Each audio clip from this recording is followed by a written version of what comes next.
आज की रोटी की हर सदस्य व्यक्ती अगोले येशू ख्रिस्तांची मधुर नावाचे सप्रेम नमस्कार. आज की दिन 17 जुलै 2025 गुरुवार. तो पावसासारख्या येईल.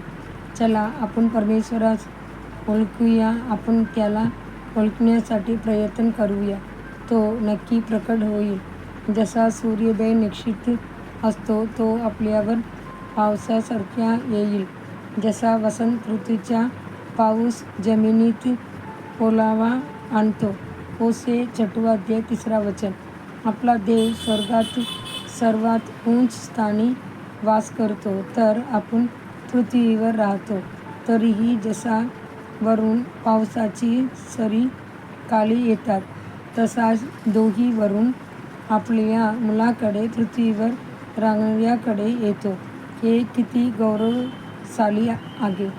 पाऊस जेव्हा पडतो तेव्हा कोरडी आणि रिकामी तलाव भरून वाहू लागतात, झरे उगम पावतात.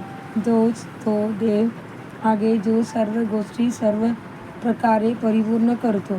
तरुणे भरून वाहतात आणि पाण्यामुळे जमिनीला समृद्धी प्राप्त होते. दूरवरून पडणारा पाऊस जमिनीत मिसळतो आणि तिचाच भाग बनतो. त्याचप्रमाणे येशू स्वर्गातून खाली उतरला आणि आपल्यामध्ये राहायला आला. कल्वरीच्या क्रूसीवर तो आपल्यासाठी तुटला आणि ओतला गेला.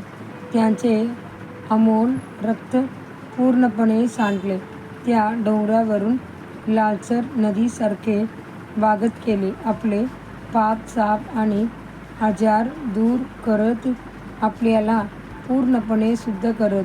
पाऊस ही केवळ कल्वरीच्या रक्ताची नाही, तर पवित्र आत्म्याची देखील एक प्रतिमा आहे. या शेवटच्या काळात प्रभू आपला आत्मा उशिराची पावसासारख्या ओतत आहे. त्याने वचन दिले नाही का, मी माझा आत्मा सर्व लिंगावर ओदीन. पण बरोबर वा भूतकाळ काहीही असो, देव आपल्या मंडळीवर आपले अभिषेक ओतत आहे. त्याच्या पुनरागमनापूर्वी या उशिराची पावसाचे सामर्थ्य पूर्ण उद्घाटन होईल. जे त्यासाठी दृष्टांत आहेत, जे उत्सुकतेने वाट पाहत आहेत, ते पूर्वीचा आणि उशिराचा पाऊस एकत्र अनुभवतील. काय एखाद्याची आत्मिक जीवनात भरभराट घडवते, कसा मुले विश्वासाच्या जीवनात तेजस्वी फळ येते, हे आहे पवित्र आत्म्याचे अभिषेक.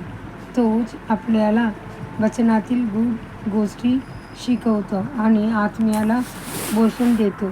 प्रिय देवाचे लेकरा, तू प्रभूच्या अभिषेकासाठी दृष्टांत आहेस काय? तू त्यांच्याकडे तळमळून बघशील का आणि म्हणशील, प्रभू, जसा तू वचन दिले आहेस तसाच पावसासारख्या आमच्यावर उतर, आमच्या हृदयात पुनरुत्थान प्रकट होऊ दे.